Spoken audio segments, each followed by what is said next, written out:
The horror genre is beyond fucked. I don't know about you, but I'm pretty certain that I'm not the only one who's become completely disinterested with the department of cinema created to frighten us, but only achieves that by displaying how terrible it's gotten. Year in, year out, it's the same story over and over again. Sure, you may stumble across a couple that you thought, that was actually kind of good. But for every Conjuring there's a Ouija, and that goes for any other good idea that gets swamped by an onslaught of garbage. Because no matter how you sell it to me or how much they try to disguise it, in the back of my mind a thought tells me, you've seen this all before. You'd have thought by now we'd have reached our plateau of unnerving people, but instead we hit a brick wall and we're trying to break it down by adding more bricks. Maybe I just have unreasonable standards, but I'd have thought, considering how ubiquitous horror movies have become, perhaps at least a few more would have stood out. Don't get me wrong, there are good horror films out there, but you have to siphon through some shit to get to them. Not even good shit. Regular, boring arse, repetitive shit. So first, let me explain the reason that horror movies needed to evolve, and needs to now more than ever. Here's a little bit of history. You see, as time progresses, desensitization is inevitable, whether it be language, violence, or in today's case, horror. All you need as proof is to take a look at the mainstream media. Take note of what we are willing to show now compared to the past. Things that frightened us decades ago have become obsolete and ineffective. It was due to this natural human progression that horror had to up the stakes. If you look at the general timeline of horror, you can see a pretty clear pattern to the changes that were made and the time that it took to make them. We can trace the horror genre all the way back to the Lumiere brothers and Georges Méliès, the very infancy of cinema. Up to the 1950s, there were a variety of monster films that emerged which made household names of people like Boris Karloff and Bela Lugosi. Now no one gives two fucks for a bailiff. But the first big horror movement was Hammer, inspired by gothic horror as well as classic literature. Somewhere along the line, though, audiences grew tired. They gravitated towards things with a bit more edge to them. The Hammer movies gradually became old-fashioned, but it still retains a place in film history as classic. Then the 1970s came along and gave us the exploitation flicks, which gave birth to the slasher genre, continuing all throughout the 80s. Then in the late 90s, early 2000s came horror more focused on atmosphere, with a lot of them based around the supernatural. Each of these cycles has come from the genre growing stale until a film comes along that changes what the audience want. But since Saw came along and fucked everything up, I don't even know what to make of horror movies anymore. We've had undeniably the most horror cycles in the shortest period of time. In the last 10 years alone, we've had torture porn, the found footage movies, a supernatural resurgence. I can't even define where we currently stand because it seems that every 3 months a horror film comes out, breaks bank, then everyone tries to mimic it as soon as possible. We push as much out as we can for profit in such short periods of time. You want to know a cool fact? Guess how many horror movie franchises were either rebooted, birthed, or made into a series after 2004? The answer? This many. And these are just what made it into the top 10 box office. It's like we've already established. Continually seeing the same disturbing imagery makes those inverted commas all the more prominent. Desensitization has occurred yet again, but now in much shorter time increments. If the industry's original intentions were to change cycles due to the audiences becoming disinterested, I don't think I need to say why we're changing them so much now. See, familiarity isn't a bad thing, but modern horror is made up of nothing but things we recognise because of its unoriginality. Nothing is ever good as the first time we see something, and we can never see something for the first time twice. Being unoriginal is the absolute last thing you want in a genre whose purpose is to be unexpected. And there's one stark reason as to why I think this is happening. Horror movies just aren't scary anymore.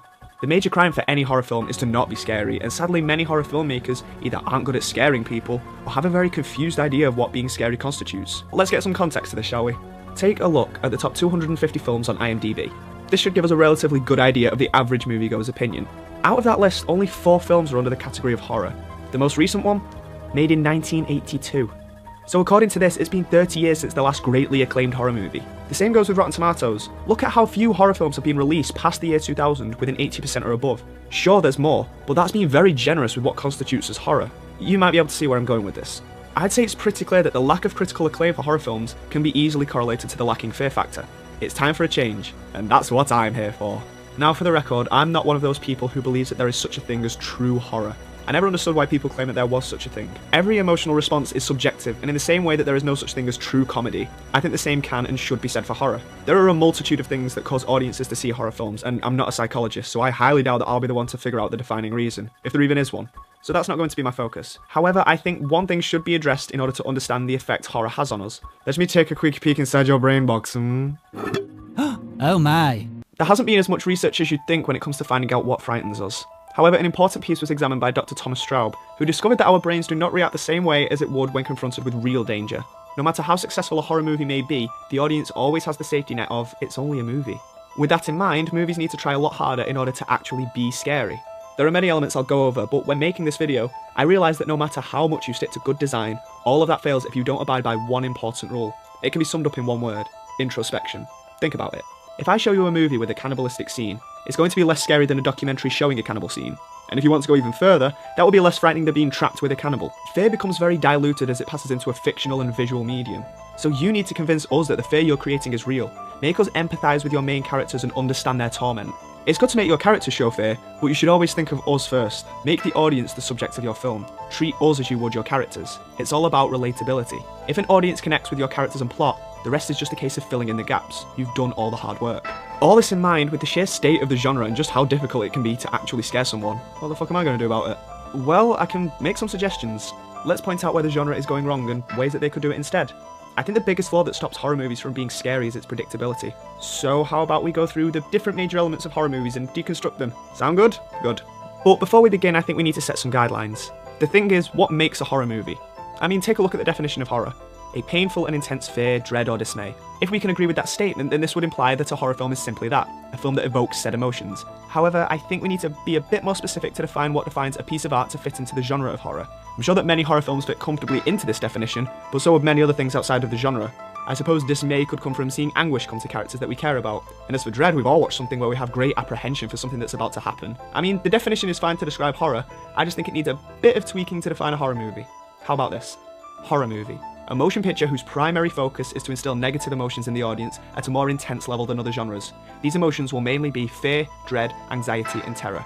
I think that sounds rather reasonable. So let's take our hyperventilated definition and piece together what went wrong in our horror movies piece by piece. May I present to you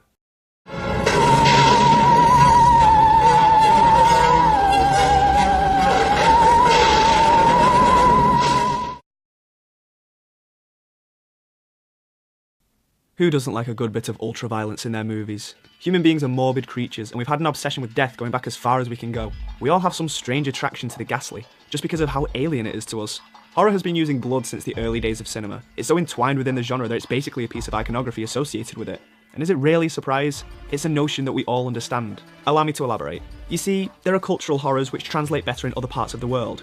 Japan has Kuchisake-onna, Scandinavia has Pesta, Latin folklore led to the birth of La Llorona, and we have Happy Madison films. Oh god! Some of these stories are interweaved with the historic background of certain cultures. You can set up these stories that involve these elements in certain parts of the world, and they will be understood without any questions. Whereas to us, stories that are similar in this way may not be scary out of context. But blood is a universal fear. Well, when I say blood is a universal fear, I don't actually mean blood itself, but what it represents. Blood is a connotation of death, and death is a concept comprehended and feared by everyone around the world. We all know what death is, and like the way we treat grandma, we try to avoid it for as long as possible. Just look in our storytelling. What is often the biggest punishment for a character in any story, good or evil?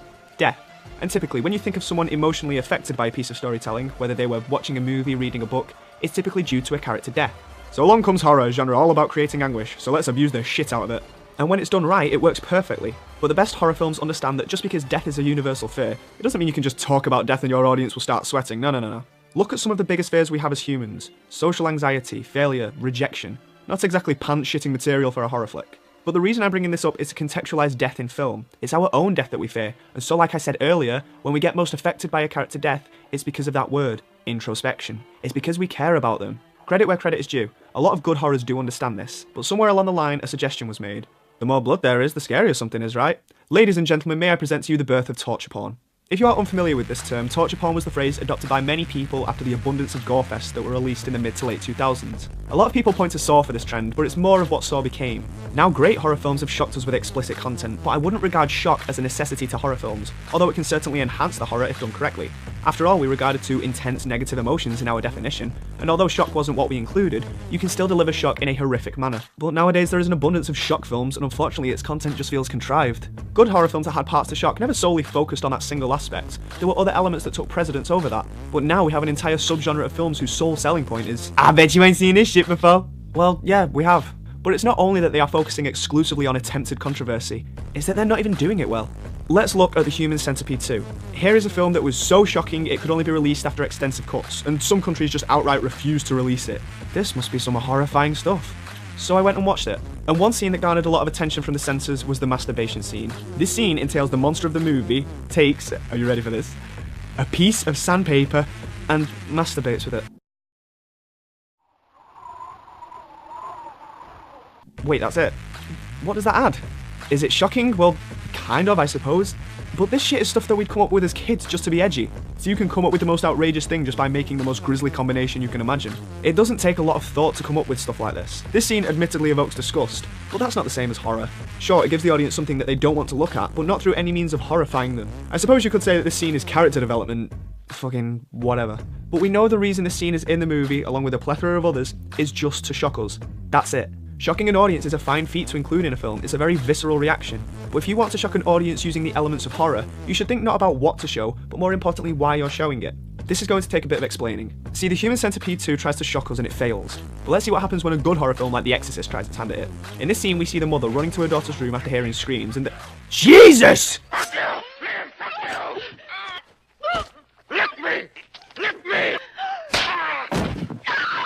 See, shock horror does exist, and it requires just a couple of elements for it to work and fit the horror genre. Well, at least the definition we gave it. Let's compare these two scenes and see the major difference. There is one key element to stupefying a viewer in my opinion, and I think it's pretty obvious. Victimization. For something to horrify us, we need to see repercussions and consequences of an action.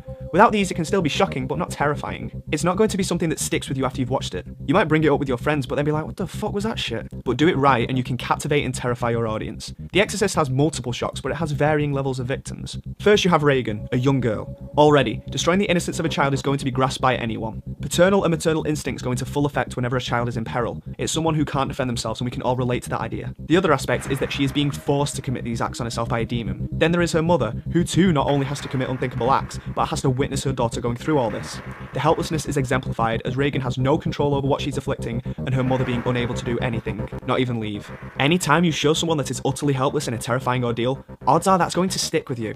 Take a Serbian film. Now here's a film that could easily fall into the category of going too far. I'd understand if you thought that. But I can't deny that one scene got to me. If you've seen the film, you probably know what I'm talking about. Show something or someone and display their complete incapacity to help themselves, and you are really going to summon a truly terrible feeling. If you want to see it, check it out, the entire thing's on YouTube. Wait, what? And it's the same reason that Irreversible is such a tough watch. Do you think they go too far? Well, yeah, maybe they do. But it's difficult to deny that they weren't effective. And if the premise of your film is to show the most grisly things possible, and it doesn't upset your viewers, maybe you do need to be a bit more daring. Just saying, well, how about the bad guy puts barbed wire on his penis and then has sex with a girl and then there's poo everywhere? That's not daring, that's fucking childish. You see, I think anything that includes some kind of extreme scene is aware of the effect that it has on a viewer and the kind of response that it's going to conjure. When Odesu rips someone's teeth out with a hammer, your response isn't supposed to be, yes, I see. It's supposed to be, oh, It's just a natural reaction to have. Let me reiterate that there is nothing wrong with shock in a horror movie, but it shouldn't completely supplement all of your scares, especially if you're missing the point. Shock is only based on the visual aspect, whereas horror is psychological. It's these elements that give us that painful sensation when watching them. If you take away these parts, then your shock horror only induces disgust at best, and the scariest part of your movie is a guy jerking off with sandpaper. But Lewis, touch porn is built entirely around victimizing people. Is that what makes a good horror film then? No, obviously not. The whole idea of relatable characters comes into play again. You only have an emotional response to characters that you care about. The reason those characters being brutally tortured doesn't affect us is because we don't really care about them. There's that word again, introspection. Because victimization is important with the use of gore too. It's not the gore that scares us, it never has been, but how it's implemented, now you're on the right lines. See, we react differently to violence based on its context. We rejoice when villains get their comeuppance regardless of how violent the action. Look at Day of the Dead and the death of Captain Rhodes. Imagine if this character was a vulnerable underdog that we all rooted for. Because of the nature of his death, that would be psychologically effective. But he's not. He's an arsehole, so it's quite fun to watch.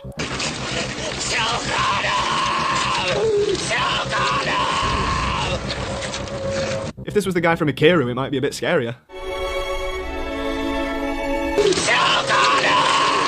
But let's say you have shown the plight of our characters. How do you then incorporate scenes of extreme violence and gore into your plot? Well, just follow the basic rules of any good film. Don't rush it, be patient. A big issue with the torture porn pictures is that they don't get pacing. Look at the Saw sequels. They can't wait to show you all the carnage that they have to offer.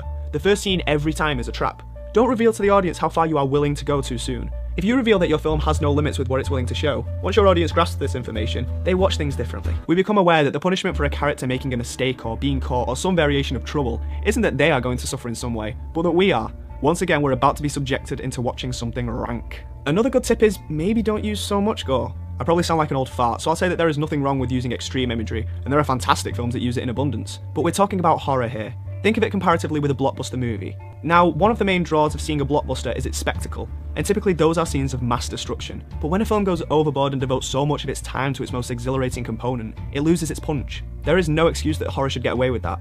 If a film wants to use lots of violent and gory elements, then it typically works better if the violence is stylized and makes it an aesthetic. This choice works fine, but you may want to reconsider the genre that you're going for, especially if a large amount of your movie is reliant on this type of violence. Basically, overusing violence doesn't work, unless you're Ricky O.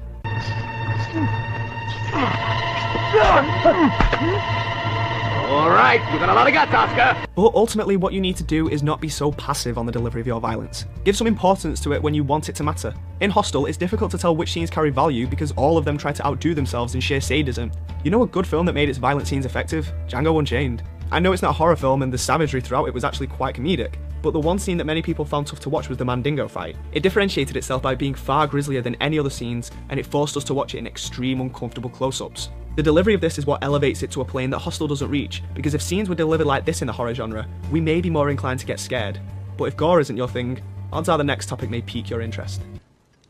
You had my curiosity, but now you have my attention.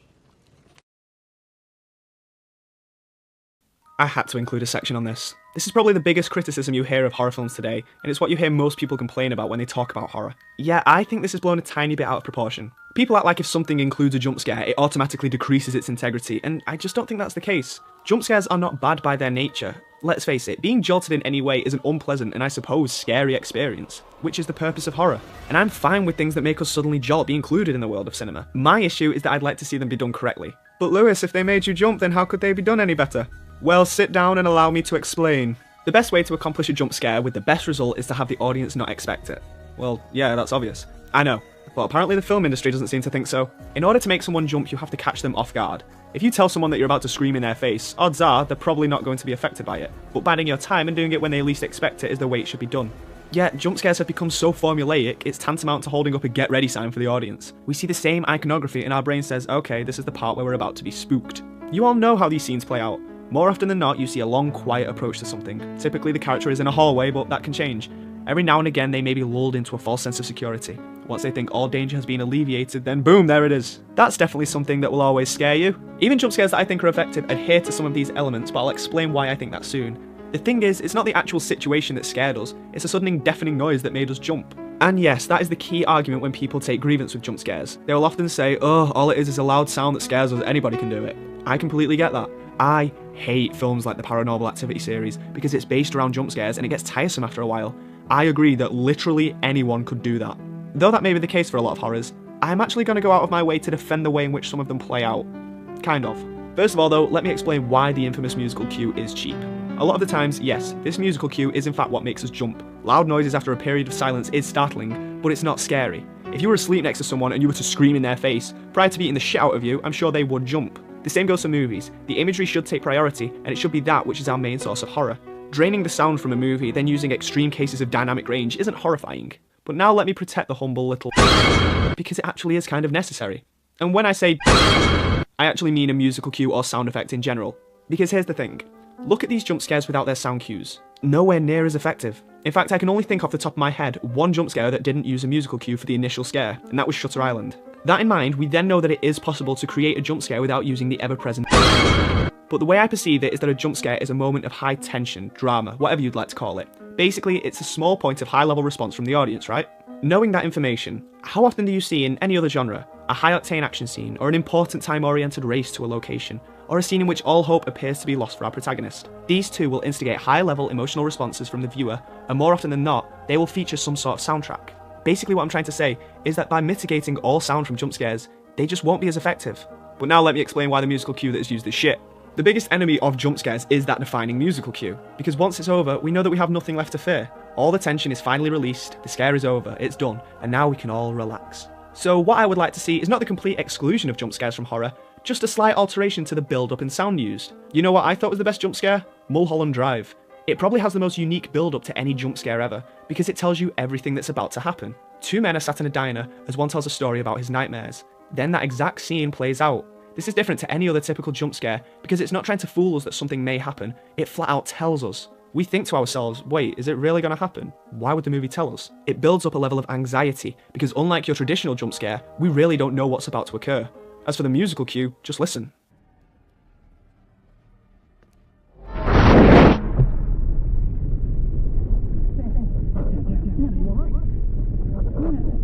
The sound is taken from the perspective of the victim and it continues throughout.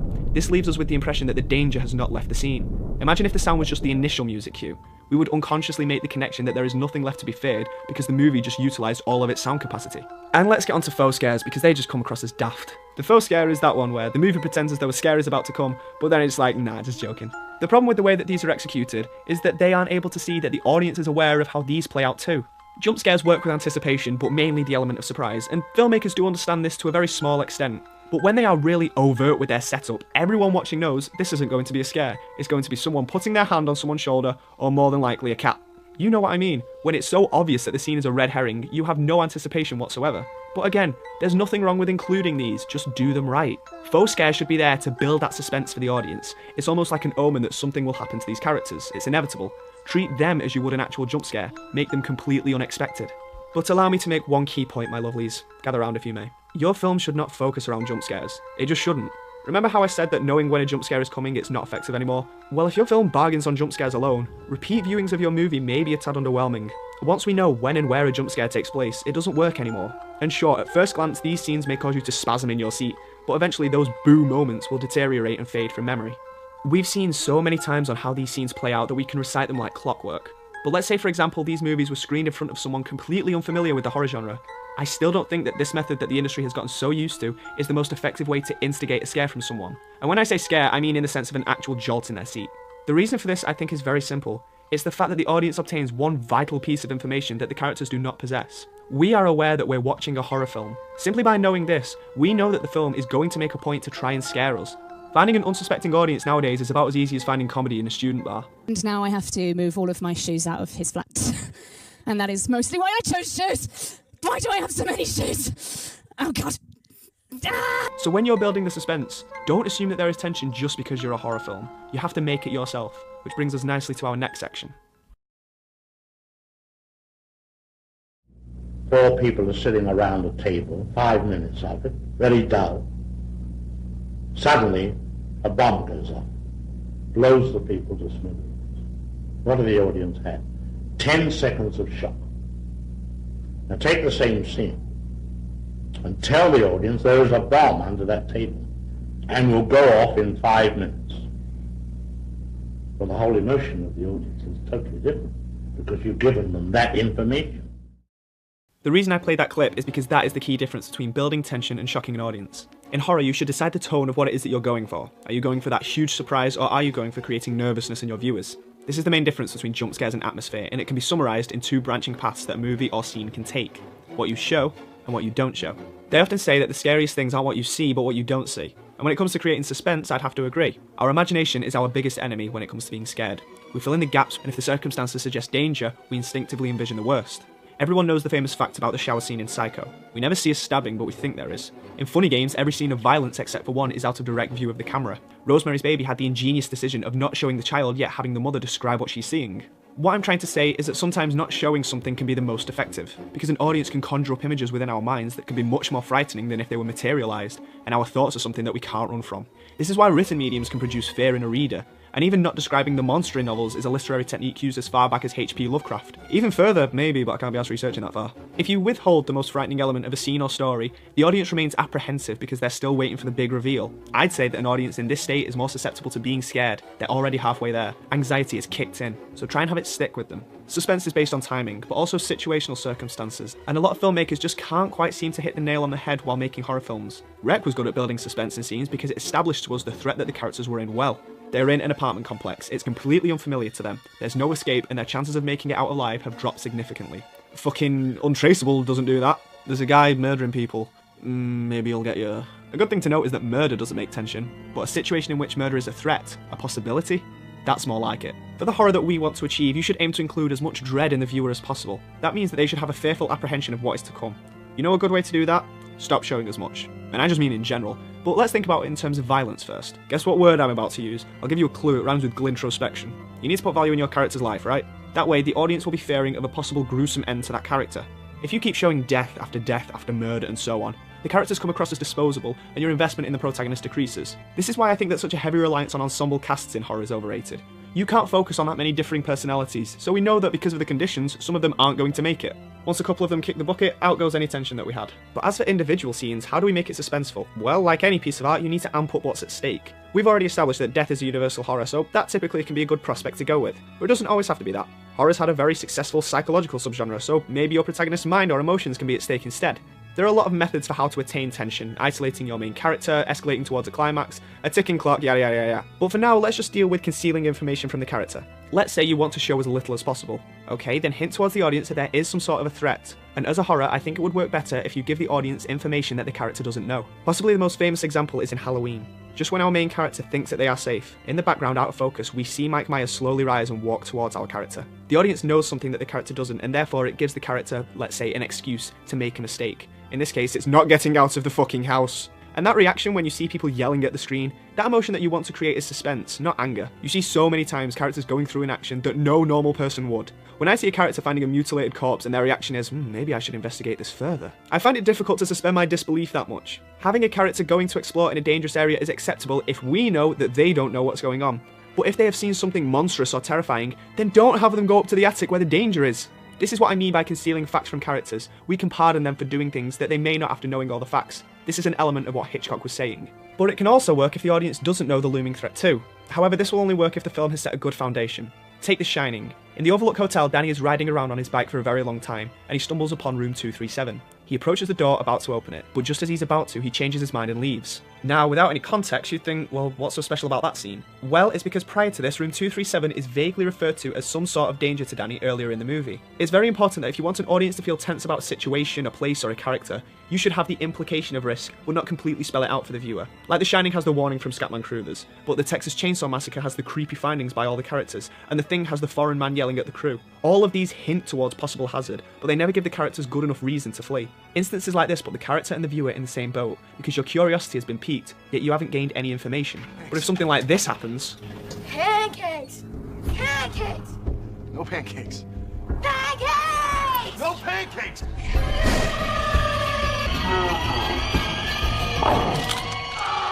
You might want to reconsider your trip. Scenes like this are too heavy-handed, and whether you're a real person or a fictional character, I have no sympathy for you if you were to carry on after this silly bullshit. And while I'm mentioning The Shining, let me carry on with why the implementation of room 237 works so well. It's because after the initial warning and Danny's approach, it's still a plot element in the story which needs to be tackled. A lot of weight has been added to what's inside that room and still nobody knows, not even us. Timing was the other essential aspect of building suspense that I mentioned, because if we had no preconceived notions of what this room is, by the time it came to Jack going in, how much would we really care? Building your tension should be like making promises to your audience, and every time they think it's about to be fulfilled, you just promise them again. The finale of The Good, the Bad and the Ugly is arguably the most tense scene in cinema, because whenever you think it's about to end, it just keeps going. Don't be afraid to slow the pace of your intense scenes, because the slower it is, the more apprehension is built, and it helps if either the audience or the protagonist remains in the dark about what is really pulling the strings. But a large percentage of horror will need some kind of reveal. Yet again, this is where a lot of filmmakers fail. Let's say you're going for subtlety in your movie. How much of your monster do you show? If you show too little, there may not be enough information to convey any horror to the audience. Show too much, and unless your design is really good, the audience may just not be scared. That's an issue with physical design, which I'll get into later. The screenwriter of Alien, Dan O'Bannon, said this when discussing hiding his monster.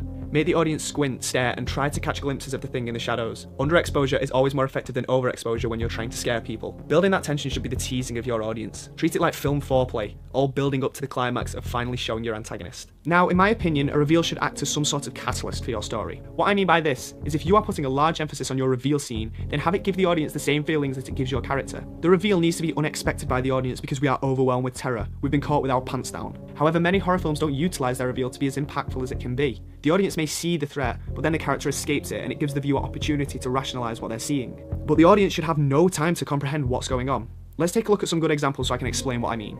In Don't Look Now, the big reveal of the movie is towards the end, and I'm not going to give background to the scene or the lead up to it, just how the actual reveal takes place. We don't know what's lying under this red hood, but when we find out what the coat conceals, it makes our breath rush from our body. The being turns around instantaneously and quickly walks towards the protagonist. The reason that I'm using this as an example is because imagine if this was a slow turn. Say with a gradual approach to the camera, it would have an utterly different feel to it. Doing it quickly makes the audience feel claustrophobic and takes us out of our comfort zone. Here's another example. All the way through Jaws, we never see the shark. We see the chaos caused by the shark through the eyes of Brody. Again, we've spent the vast majority of the movie with Brody, and he's developed enough where we are interested in him. You assume that you'll never see the shark, not until the very final act. And how do they do it? They show it during a seemingly irrelevant conversation. You don't expect it, and thus you have less time to comprehend what's going on when you see it. This induces panic in the audience, and we act more like the characters who now have to think on their feet. And because we're approaching the end of the movie, all of the tension is cranked up as we know that the events now carry so much more weight. We then subconsciously associate the cause of that danger with the shark. The monster has become a signifier for danger. Look at the Texas Chainsaw Massacre. I love this movie. I honestly think this is one of the greatest designed horror films ever, and it may feature the greatest horror reveal of all time. Like I already said, as a viewer, we know what's going to happen just from our previous knowledge of the film's marketing. It's going to take place in Texas, there'll be a massacre of some sort, and I'll give you 3 guesses as to what the weapon used will be. As for the reveal, it's about half an hour in that we get our first glimpse of Leatherface. How's it done? Well, our character examines a house and sees that it's clear. He has to return to the house again, and then this happens.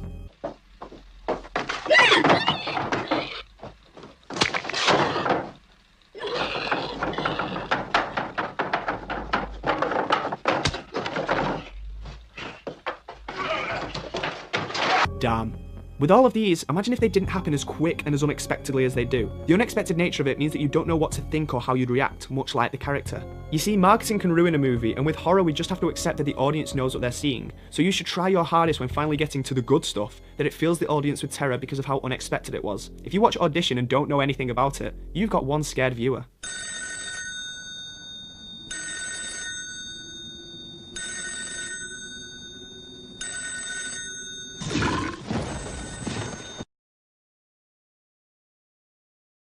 Now, in my opinion, this may be the most important and effective way to convey horror. I'm talking about design, the literal look of an image. I watch films multiple times, I'm sure many people do. But especially with the horror genre, the law of diminishing returns is more prevalent. The more you watch it, the less effective it becomes. In essence, the less scary. However, I believe if the design and look of your monster or your threat is visually unsettling, it's much likelier that the fear factor will withstand the test of time. This is a very subtle art form and it's not easy to do. Far too often have we seen monsters that are cliché and don't give us the emotional response that a monster should. We shouldn't want to look at it, it's just too much for us. Saying what's scary and what isn't is subjective. You could say that about everything, but there's a couple of ideas and concepts that could maybe help us in creating more chilling imagery. Let's talk about the Uncanny Valley. Some of you may have stumbled across this before. It's a very specific type of design, but the only way you could visually describe it is something that you can't quite put your finger on. See, as human beings we have an instinctive apprehension towards the unfamiliar, so when we see something that is different, our survival instinct kicks in. However, disguise the source of our trepidation just enough, and we can't grasp why we are scared. Our brains go into cognitive dissonance and we don't know how to react. Terror can be achieved easier through design if you drastically alter the human form.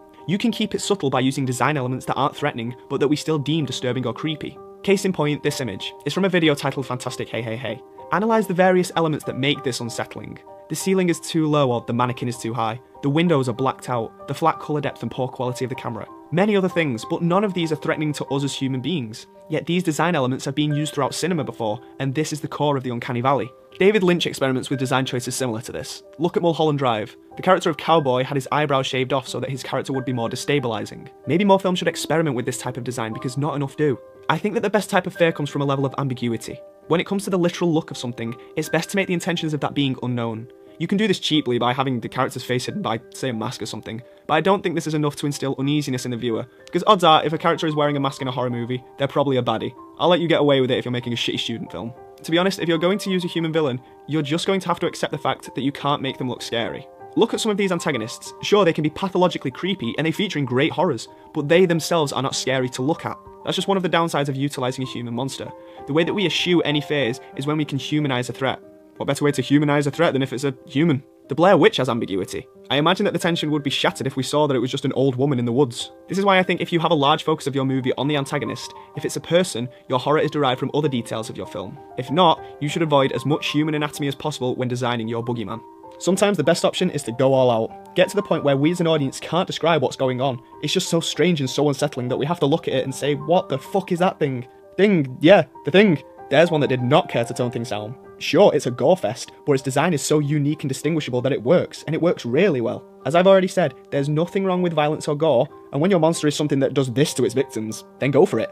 These monsters cannot be rationalised by our mind because they're so radically contrasting to anything that we've seen before. Our brains don't quite know what to make of what it is we're seeing, but it's just recognisable enough that it doesn't seem unrealistic with the circumstances and fits with the narrative thematically. And while we're on the topic of themes, try and convince us that your monster fits into your movie's universe by contextualising its design. A basic example, Leatherface, again I know, is a psychotic brutal murderer. How, just in the look alone, do you give the audience the crucial information of what this being is? He's very overpowering, and so he towers above everyone else. He can't be reasoned with because he has a barely functioning brain, he lumbers around and can hardly speak. And instead of just having his face concealed through lighting or framing, they make him wear a mask, but from the flesh of his previous victims. Small details like this give a backstory to your monster that makes sense and enhances its design. Films don't do this enough. In Jeepers Creepers, the monster feeds off its victims' body parts to gain their abilities. So why the fuck does he look like a fish monster with a cowboy hat? Films' monsters a lot of the times just don't make too much sense. Games are really good at contextual design, and that's probably because the people that are making them specialise in some manner of designing. Let's look at the horror genre in video games for a short moment. For now, I'll use the example of Silent Hill 2. There is a creature in that game known as Abstract Daddy. This creature is a manifestation of one character's childhood trauma of sexual abuse. Just the look of the creature alone shows connotations of this, and this is exemplified in the room in which you meet this creature. An inescapable rotting chamber loaded with mechanical phallic imagery. I'm not going to sit here and analyse what every design choice means, but I'm sure you can get why this is more effective than Hat Fishman. If you're going to have a ghost, don't just make him a see-through human, perhaps have his look tell the fate of how he died, and then have that interplay with the character's fears, or at the very least, our fears. It's such a shame that we rarely have a combination of iconic design and something that's spine-tingling. With such the range of possibilities that you could have, it's unfortunate to see it's either a guy with some sort of mask or a little girl with makeup on. Get it? Because the children's music juxtaposes the creepiness. We pick demons because apparently they're supposed to be scary, and zombies because they're easy to do. Why don't you try something unique that you think wouldn't be scary? Because if Stanley Kubrick taught us anything, it's that even badly costumed bears giving blowjobs can be scary. So what was the point in me making this? I created this in the hopes that maybe by scrutinising a lot of mistakes that horror genre has made to get into the position where it is, people may acquire better taste.